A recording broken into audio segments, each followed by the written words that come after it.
Hey, in this video I'm going to share with you how I made my chunky coasters. I started with designing them. I have an iPad Pro and I use the program Procreate. Next I traced my pattern onto monk's cloth using my lap box. Be sure you prep your fabric before you begin. Now I'm stretching the fabric onto a gripper frame. Make sure you pull it really tight. It needs to be as tight as a drum. In this picture, you'll see how I began with my punching. I used yarn and a number 10 Oxford punch. At this point, I just thought, you know what, I'm going to use scraps. I'm going to use thin yarns and thick yarns and just kind of do random patterns.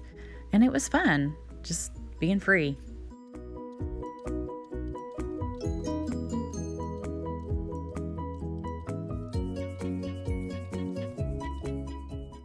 This is what they look like in the end. None of them match. I'm okay with that. It looks really good with my house. But if you're interested in getting a more defined look, use DMC with weaver's cloth. And I think you're going to really like the look of that. I'm going to try that next. The next video, I'm going to show you how to finish off the coasters. Thanks so much for watching.